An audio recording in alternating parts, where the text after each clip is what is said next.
Hi guys, this is Ashley Williams, Legacy Farms Coffee in Cerro Bueno, Honduras. My green screen's not working very well tonight. My gray hair is setting it off, I guess. Anyway, normally we're doing a podcast called Back Porch Coffee or something, Back Porch of my house in Honduras. Generally, this is the view from my back porch. So anyway, a couple of people have asked for a few different topics. This week, we're going to talk about a bean's life. From the time we make it a seed to the time we roast it and make it a cup of coffee. So when we pick that coffee cherry, the idea is to get it out of the bean or out of the cherry as quick as possible and get that bean on the patio or to a drying field or in the solar drying houses quickly as possible. And you want it to be a steady downward decline to 12.5%, 13% humidity, somewhere in there. But if we stop that bean at, let's say, at around 25, 28%, somewhere around in there, humidity, and then we keep it, the air flowing, but we want to keep it pretty humid. At that point, that bean can be planted with a very high germination rate of like 90, 95%, something like that. We take a bean is grown in a cherry, or in Honduras, they call it uva, grape. There's two beans that go together. And so there's a flat side on both those beans. We're going to make little trenches in some dirt that I mix up, about a ½ inch deep. And we're going to place that bean, the flat side down, covered up. And we hope within a couple of weeks, no more than a month, that it sprouts. The first thing it's going to do is it's going to put a root out from that little crack. And then it's going to actually push the bean back out of the ground. And so you're going to have about a little 2 or 3 inch stalk with the little bean on top of it. Now on the farm, our guys call that a soldier because that bean looks like a little helmet. At some point, the leaves begin to sprout and that little helmet cracks open and two big fat, about 3/4 of an inch around leaves pop out on either side. Those they call a chipotle. So once that happens, we're going to supersaturate that ground that we mixed up, which is organic mass, mostly sand and a little bit of dirt.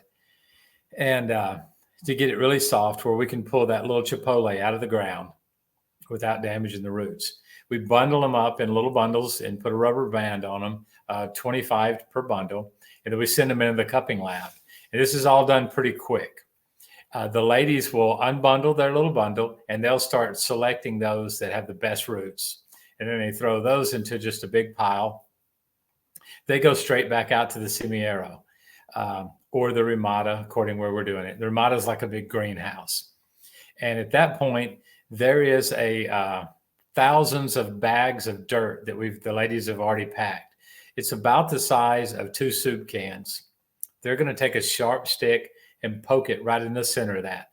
Then they're going to gently drop that little chipotle in there, and then they're going to poke little holes all around it. And that just snugly pushes that dirt around that little chipotle. And then they're going to tap it down with their fingers just a little bit. We don't want to damage those roots. It takes 4 years to get our coffee plants into production. After about 2 years, if they're not starting to put out some beans, we know there's probably something wrong. And then we go ahead and generally, if there's no beans on them within the first 2 years or after 2 years, we might decide just to go ahead and cut it down and be done with it and start over again. Versus waiting a 3rd year, which you're putting a lot of fertilizer and a lot of time and effort into it. And then if the root system's damaged, you've lost your investment. So a lot of times it's just cheaper to start over. So we've planted it into a little bag. It's about 3 or 4 inches tall. It'll spend the next few months in that bag till it gets about a foot tall. And it has about 4 full sets of leaves on it. At that point, we send the guys out in the farm with rope. That rope has paint on it every 1.9 meters.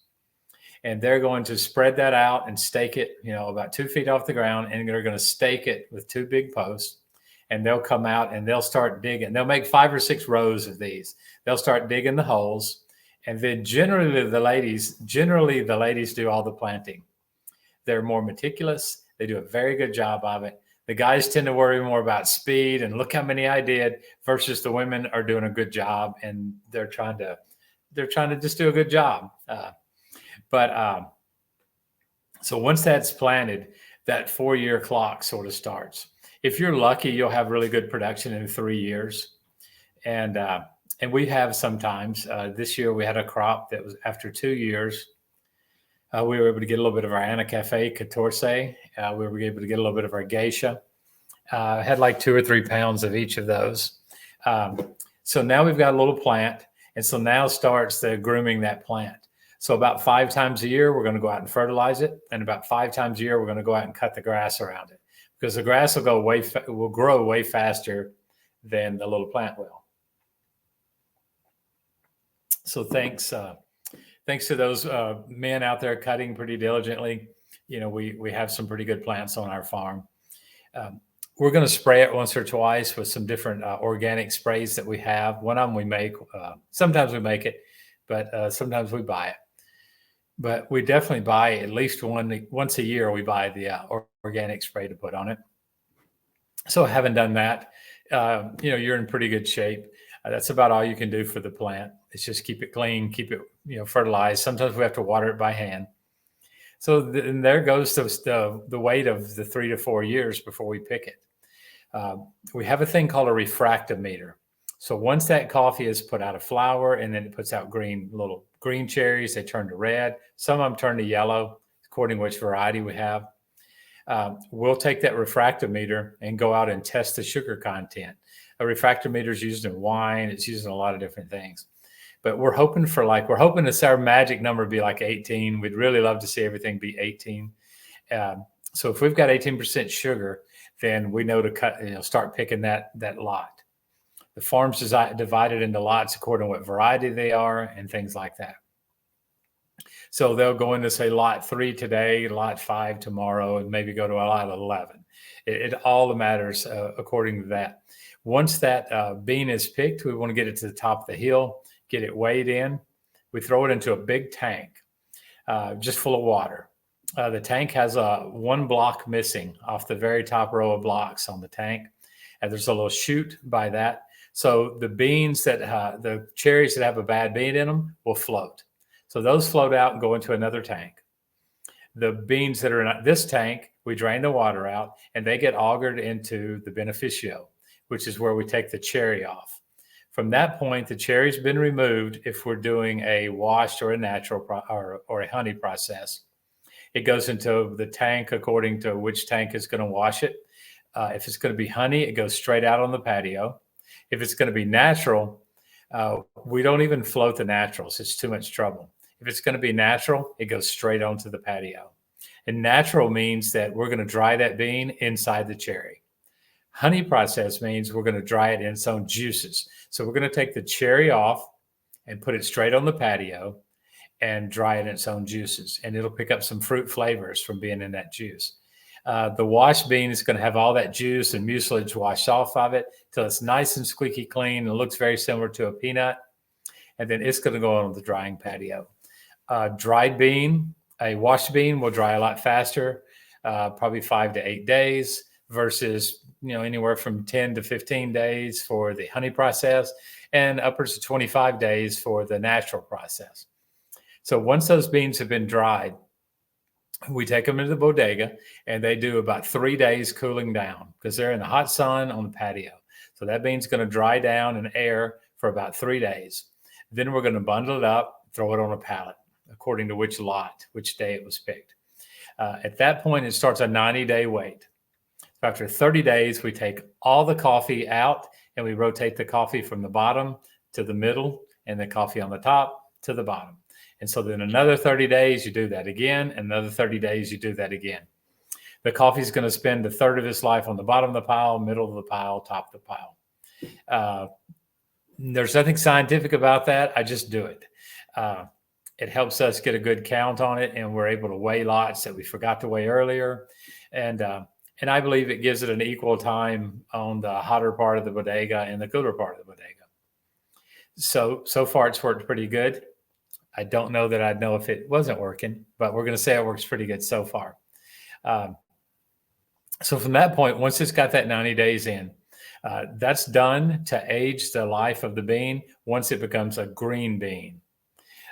Technically, it's not a green bean yet. It's parchment. It still has a husk on it.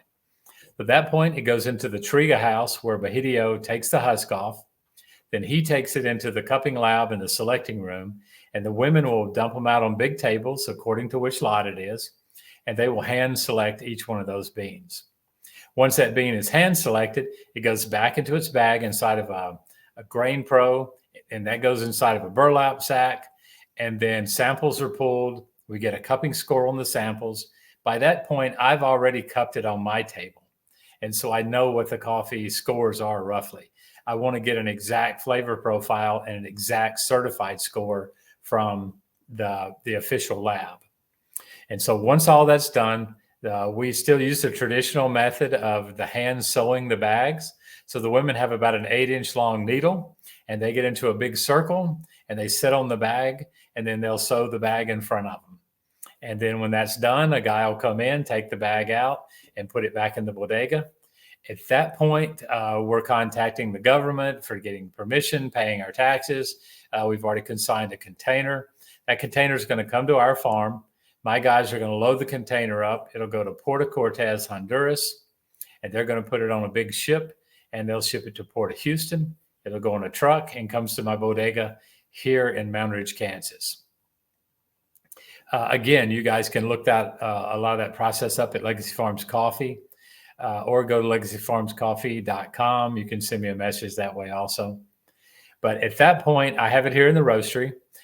Most of our coffee is sold online. We have some door sales.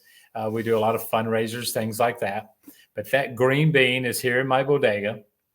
It will sit here until someone makes an order.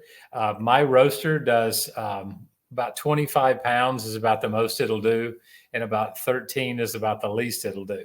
So we have big 5-gallon food containers. And so when an order comes in, and then we'll judge it according to our most popular orders. We'll roast more of one type than the other according to how it sells. But when the order comes in, we just fill that order, whether it's roasted or ground or whole bean. But I'll roast it here, and it goes into the tubs, waits for an order. Anything that sits very long, we're trying to give it out to places like homeless shelter, things like that, because it's free coffee, and who doesn't like free coffee? It's only got about 30 days on it, but still, I like to get rid of it after about 30 days of being ground. I'll go a little longer sometimes on the whole bean, but about 30 to 45 days is as long as we're going to keep a coffee. And we'll try to discount it before we give it away for sure. At that point, it goes to your house, or a lot of it dies here. A lot of it, I've been through about 3 pots today. But once that coffee is planted, it doesn't leave our farm until it's in a container. And so I basically, with the exception of exporting it to the States, we have physical control of the coffee from the day it's planted to the day it's roasted. We do sell a lot to other roasters. About half our coffee, or more than half our coffee, is sold to other roasters, and they roast it and do basically the same thing. So next week on the podcast, it's going to be sort of a coffee military day. We're going to have some roasters with military backgrounds. So if you guys will stay tuned, we'll be putting out as quick as we can. Email me at legacyfarmscoffee@hotmail.com, and I'll get you on our email list to let you know when our podcasts are going to be coming up. We're only going to email you 2 or 3 times, and then once we establish a date, we'll toss that email, and we'll quit emailing you, and we'll start working on a new email list of new guys. So we're not going to worry to death, and if you email us, that's a separate list, so we're not going to be sending you notifications for buying coffee and things like that. Unless you order coffee, then you can sign up for that. But send me an email, look us up on Facebook and all the other good platforms. And again, thank you guys for your time, and we will see you again soon.